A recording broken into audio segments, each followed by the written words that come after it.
जय जगन्नाथ। केंद्रीय मंत्रिमंडल के मेरे सहयोगी श्रीमान धर्मेंद्र प्रधान जी,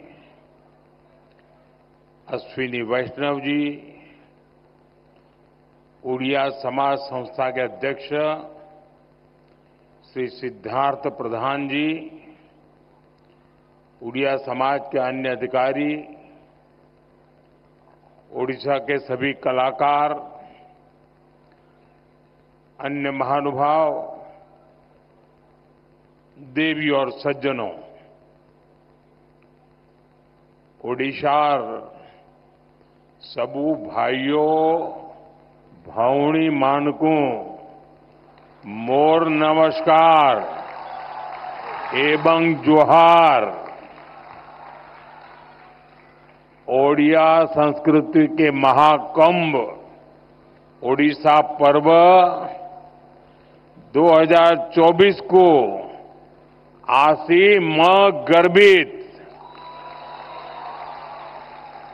आपण मानकू भेटी मु बहुत आनंदित। मैं आप सबको और ओडिशा के सभी लोगों को ओडिशा पर्व की बहुत बहुत बधाई देता हूं। इस साल स्वभाव कवि गंगाधर मेहर की पुण्यतिथि का शताब्दी वर्ष भी है। मैं इस अवसर पर उनका पुण्य स्मरण करता हूं, उन्हें श्रद्धांजलि देता हूं। मैं भक्त दासिया बावरी जी, भक्त सालवेग जी, उड़िया भागवत की रचना करने वाले श्री जगन्नाथ दास जी को भी आदरपूर्वक नमन करता हूं। ओडिशा निजर सांस्कृतिक विविधता द्वारा भारत को जीवंत रखी बारे बहुत बड़ा भूमिका प्रतिपादन करी छी।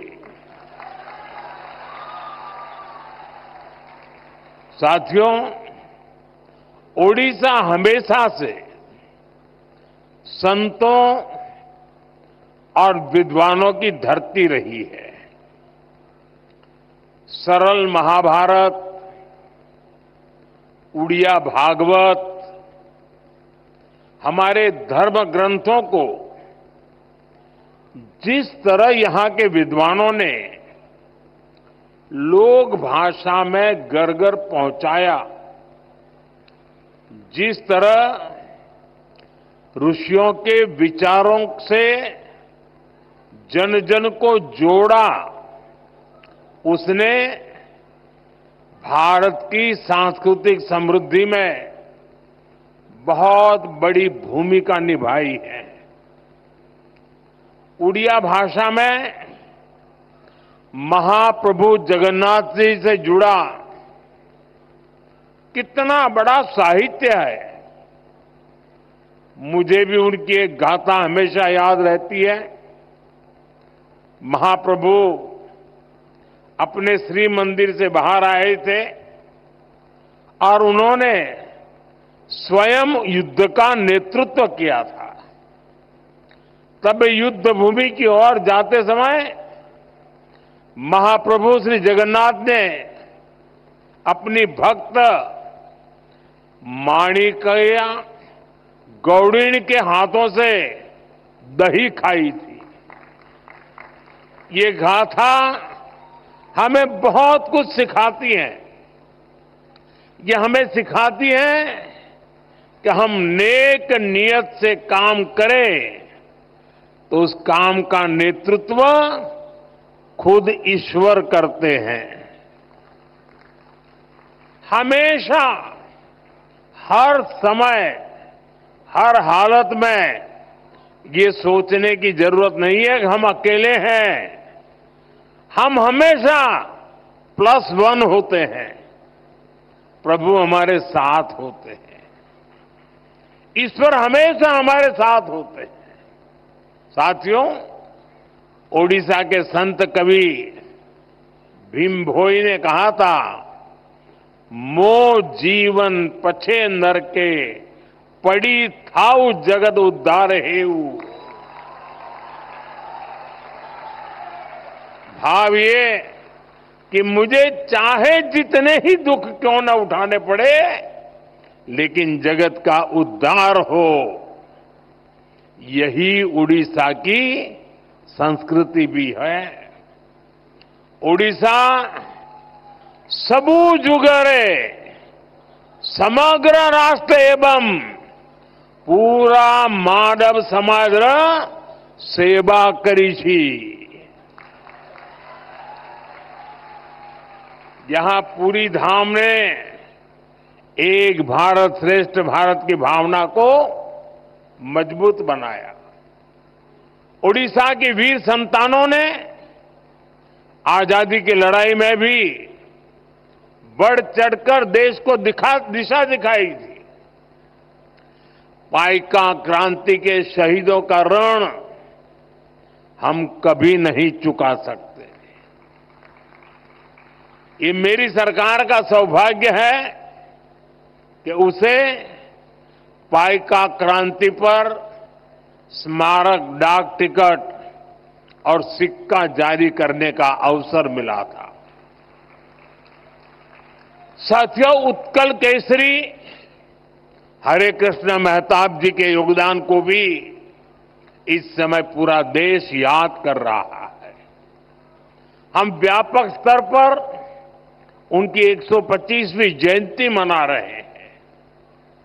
अतीत से लेकर आज तक उड़ीसा ने देश को कितना सक्षम नेतृत्व दिया है, ये भी हमारे सामने है। आज उड़ीसा की बेटी आदिवासी समुदाय की द्रौपदी मुर्मू जी भारत की राष्ट्रपति है।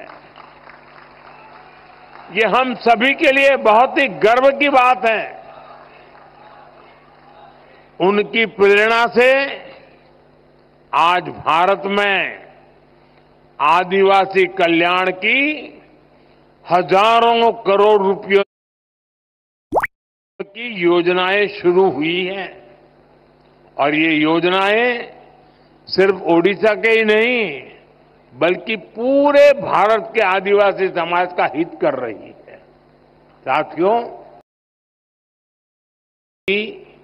और उसके सामर्थ्य की धरती है। ओडिशा तभी आगे बढ़ेगा जब ओडिशा की महिलाएं आगे बढ़ेगी। इसलिए कुछ ही दिन पहले मैंने ओडिशा की अपनी माताओं बहनों के लिए सुभद्रा योजना का शुभारंभ किया था।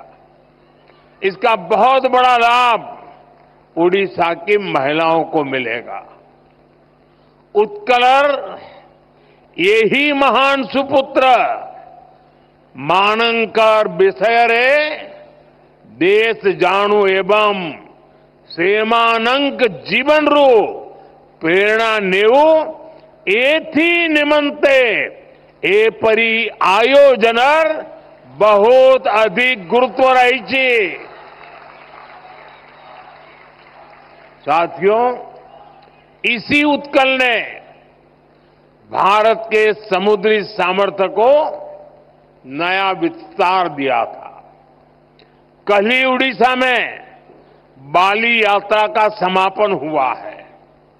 इस बार भी 15 नवंबर को कार्तिक पूर्णिमा के दिन से कटक में महानदी के तट पर इसका भव्य आयोजन हो रहा था। बाली यात्रा प्रतीक है कि भारत का उड़ीसा का सामुद्रिक सामर्थ्य क्या था। सैकड़ों वर्ष पहले जब आज जैसी टेक्नोलॉजी नहीं थी, तब भी यहां के नाविकों ने समुद्र को पार करने का साहस दिखाया। 2036 में ओडिशा राज्य स्थापना का शताब्दी वर्ष मनाएगा। हमारा प्रयास है कि ओडिशा की गिनती देश के सशक्त, समृद्ध और तेजी से आगे बढ़ने वाले राज्यों में हो। साथियों, एक समय था जब भारत के पूर्वी हिस्से को, ओडिशा जैसे राज्यों को पिछड़ा कहा जाता था, लेकिन मैं भारत के पूर्वी हिस्से को देश के विकास का ग्रोथ इंजन मानता हूं। इसलिए हमने पूर्वी भारत के विकास को अपनी प्राथमिकता बनाया है। आज पूरे पूर्वी भारत में कनेक्टिविटी के काम हो, स्वास्थ्य के काम हो, शिक्षा के काम हो, सभी में तेजी लाई गई है। 10 साल पहले ओडिशा को केंद्र सरकार जितना बजट देती थी, आज ओडिशा को 3 गुना ज्यादा बजट मिल रहा है।